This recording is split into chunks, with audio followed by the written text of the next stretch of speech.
It's time to take command with former NFL tight end Logan Paulsen and former Commanders beat reporter Craig Hoffman. Take 5, the 5-minute-ish version of Take Command. That is Logan Paulsen. I am Craig Hoffman. All right, let's take a deep dive into the screen game. That's what we're going to do for this edition of Take 5, Logan. Full film breakdown tomorrow, so obviously subscribe and you'll get that. But 4 screens in the game, 2 to Brian Robinson, each gets 21 yards. Cole Turner picks up a really nice chunk on a tight end screen. And then you have the big one late in the game, huge play to keep a drive rolling on a 3rd down, if I'm remembering correctly. It's like, how did Denver be on alert? Come on, that's prime screen territory. It's 3rd and long. And they execute it so well that Antonio Gibson damn near takes it to the house. So what do you see on these? Because it was a talking point all preseason long. Like, hey, this is going to be a big part of the offense. They didn't really execute them very well in the preseason. Didn't really execute it very well in week 1. And then week 2, bang, everything is clicking.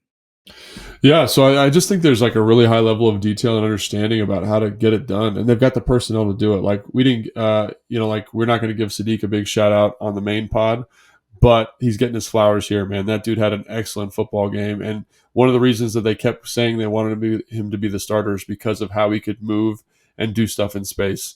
And on every screen, he's the guy that's like leading the charge, man. He except for Coles, but like on the first one to Brian Robinson, it's kind of a one-man screen. So first off, great job by the tackle, keeping that rusher nice and wide, getting it so the throwing lane's clear for the quarterback. Sadiq's out, blocks the linebacker right in front of him. B-Rob makes a great catch. And again, Sadiq's ability to accelerate and move in space really makes that play go. He does a great job. And I can't tell if they're trying to get more guys out in terms of spacing, but also I think for them, understanding who is supposed to get out, when you can get out, and then if I don't get out, what are my responsibilities? Because I think we'll talk about that. Let's go to the Gibson one real quick, and then we'll come back to the Cole one. On the Gibson one, like it's like poetry. You know, the first one's relatively simple. It's like basically a one-man out kind of look because I think they're in a single front. And so that means everyone's got to block down and kind of cover it up. But on the second one, first off, great job by Leno, capturing the outside half of the rusher, making sure he wins inside, giving a clear throwing lane for the quarterback. Also, it prevents the rusher from getting back into pursuit because pursuit kills screens. Sadiq gets out, makes a block. Great job by him. Nick Gates, free. There's a guy, the 3 technique is trying to run it down. He just gives him a little bump. Great job not trying to kill him, just kind of putting your back on the guy, lets him get through the crease, and then Gibson does the rest, man. It's, in terms of details, it's very, very high, very, very clean. The timing's excellent. It's one of those things, it's like it couldn't have been done better, and everyone is doing what they're supposed to do. The third one to Brian Robinson, awesome job. They get him in a pressure because everyone thinks, it's got to be pressure looks all the time. But here's one with a pressure. There is not a soul out there.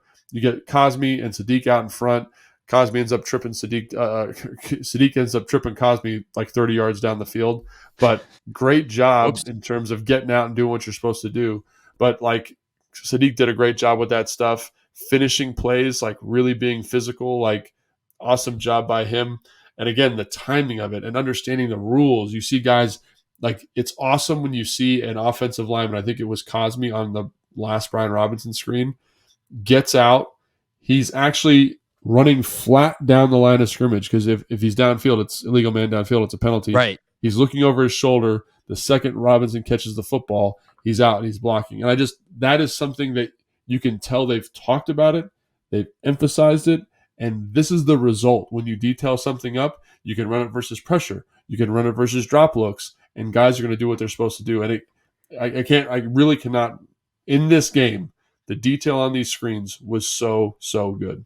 Yeah. And it's something that in the past, like we've seen those flags fly. Like we've seen big plays down the field negated because a guy got out too early, or there's a hold because he got out too late. Now he's trying to make up for it. And like the timing on these things and the details matter tremendously. I've told this story a million times over the years, but like I remember there was a play with, ironically now, because he's back, Jamison Crowder, in like his rookie year where Jay had called up a screen and it wound up being like a 3-yard gain and it should have been a touchdown in a game. And I remember asking Jay about it afterwards and I was like, man, that thing was wide open if Jameson can just break that one tackle. And he's like, he screwed up the timing.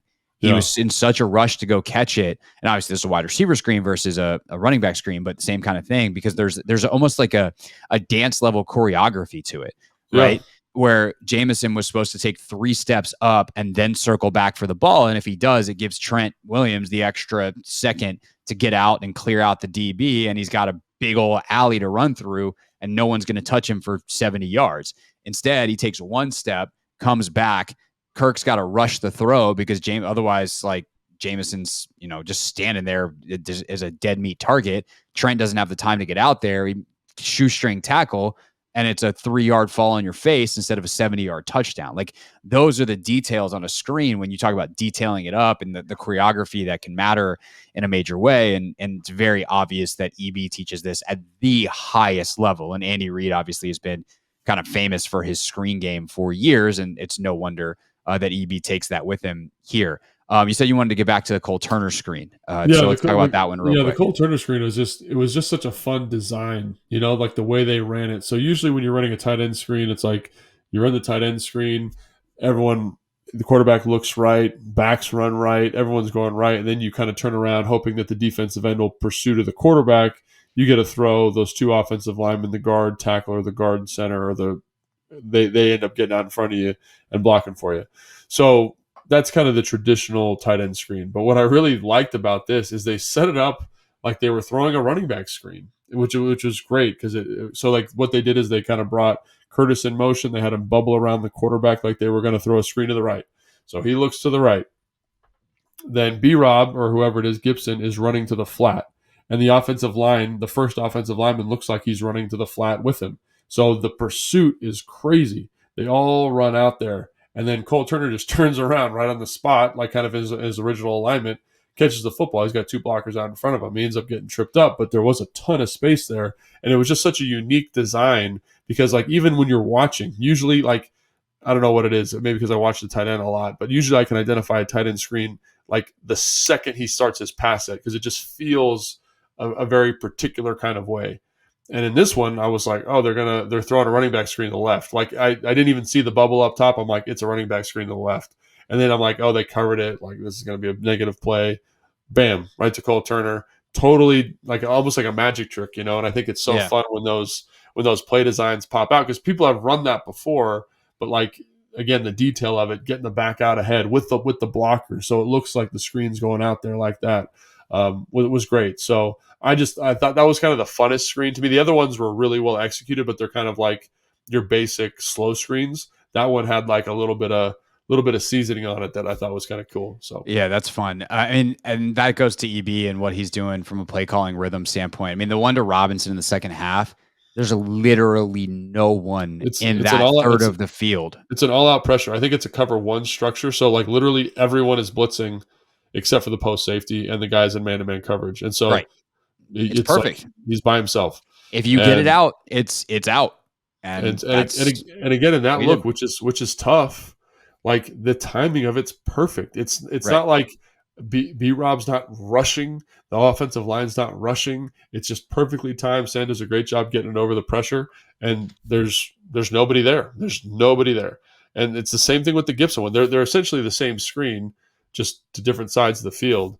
But it's really the timing of it, the rhythm of it, everyone knowing what they should be doing is pretty spectacular. So I think that's if they can continue to run screens like that, especially with Gibson and the way he can make, like, how close was he to breaking that one for a touchdown, Craig? Like, holy cow. I mean, shoestring again, matter of inches, literally. He looks fast and explosive. He's got a great feel when he's out there in space. It was a good reminder that like he's really important to this team because while Robinson will hammer, like Gibson is a grenade ready to go off at any time. Especially when you get him the ball in a space like that. And, great blocking down the field. I think it's Bates and Curtis are, 40 yards downfield blocking. And I love Curtis, his body posture. He just literally buries his head in the defender's chest and is like, I'm going to run this guy as hard as I can, as far as I can. It was great. All right. That's a breakdown of the screen game. Slightly longer than 5 minutes, but let's be honest. Y'all know the drill at this point. We'll be back with a full-length film breakdown tomorrow, so make sure you're subscribed for that. And then another Take 5 on Thursday before our preview Friday. Take 5 Thursday will be stories from Logan and I's careers in Buffalo. Logan playing, me as a reporter, because we each got some good ones. So let's do that on Thursday, and then we'll see y'all for the pregame and the postgame on Sunday. That's Take 5. Thanks for listening. Thanks for watching this clip of Take Command. First, why don't you like it? It lets other people know that it was good, and then they should watch it too. And Logan, we have a new exclusive home for full episodes. We do. 1067 The Fans YouTube page. Go check it out and please subscribe. Yeah, do what Logan said. Do it. Very, very smart.